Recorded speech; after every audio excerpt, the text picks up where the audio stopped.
1987 সালে প্রতিষ্ঠা হয়েছিল এক রক্তাক্ত ইতিহাসের মাধ্যমে শাপলা চত্বরে।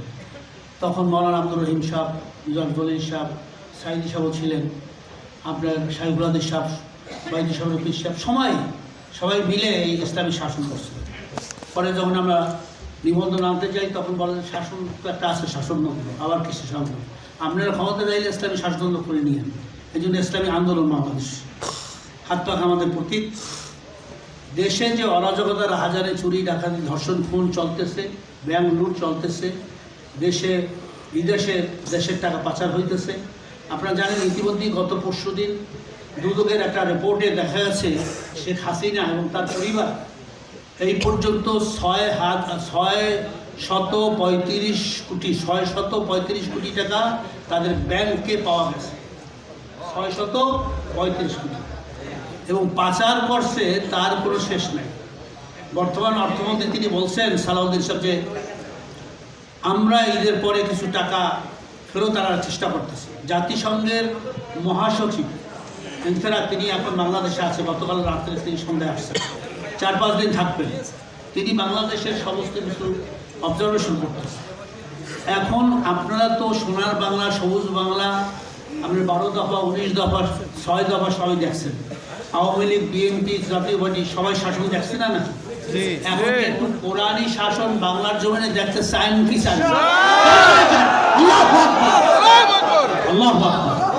একমাত্র মুক্তির পর। আচ্ছা, আল্লাহ আমাদেরকে বানাইছে কে? আমাদের পূর্বকে, স্রষ্টাকে। তাহলে বিধান চলবে কার? আল্লাহর বিধান কি? কোরআনী বিধান বলেন, কোরআন সাহাবায়ে কেরামদের বিধান, খোলাফায়ে রাশিদিনদের বিধান, এই মদিনার সনদ, এইটাকে আপনারা চান কিনা? এই আলোকে বাংলাদেশ শাসন চান কিনা? এই ধর্ষণ, চুরি, ডাকাতি, লুট, তরাজ, খুন, খারাপি এটা থাকবে না যদি কোরআনী শাসন। আজকাল ডক্টর মোহাম্মদ ইউনূস বলতেছে এই যে জেনার ব্যাপারে, ব্যভিচার, ধর্ষণের ব্যাপারে কোরআনী আইন হওয়া দরকার, প্রকাশ্যে শাস্তি দেওয়া দরকার। কোরআনের আয়াত, তারপর সঙ্গে স্যার আছে, প্রকাশ্যে করবো, তাহলে লক্ষ লক্ষ মানুষ ওখান থেকে শিখবে যে এই অন্যায় কাজ আমি যদি ধর্ষণ করি আমারও এই সংসার হবে, আমারও দৌড়া হবে, আমারও ফাঁসি হবে। কি ঠিক কিনা? আমি একটা ছোট্ট কথা বলে শেষ করে দেবো আমার মদিনার জীবনে। আমি 1982 সালে মদিনা ইউনিভার্সিটিতে স্কলারশিপ পাই।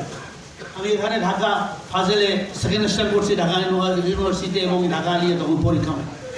স্কলারশিপ পাওয়ার পরে আমি চলে গেলাম, যাই প্রথমে হজে পাইলাম। হজের সময় যাওয়ার পরে আপনার কয়েক মাস পরই ওখানে কিসাস হয়, ইয়াউল্লাদিন আমারও কুতুবা আলাইকুম কিসাস, কোরআন সহায়ত, খুনের পরিবর্তন করে। তো এটা প্রকাশ্যে হয়, প্রতি জুমায় হয়। মসজিদে নববীতে ওই দিনে এই ধরনের একটা কিসাস ছিল, খুনের পরিবর্তন করে। আমরা সবাই হাজার হাজার মুসল্লি মানুষ, সরকারি গাড়ি, লাল গাড়ি, কালো গাড়ি আসছে। যে আপনার কাজীউল কুজ্জাত, যে প্রধান বিচারপতি, তিনিও আসছে, সবাই আসছে। আসার পরে সমস্ত লোক দাঁড়াই গেছে, তার যে আত্মীয়স্বজন যাকে খুন করা হয়েছে, যে খুন করছে, কতল করছে, তো বলে যে আপনারা যদি ফামান অভিয়াল হবেন আখির শাহিন ফাত্তেবাউল বিল মারুফ, অর্থাৎ আপনাদের টাকা পয়সা নিয়ে যদি ই করে মাফ করে দেন, ঠিক আছে, দিয়াত বলে আর্মিকে।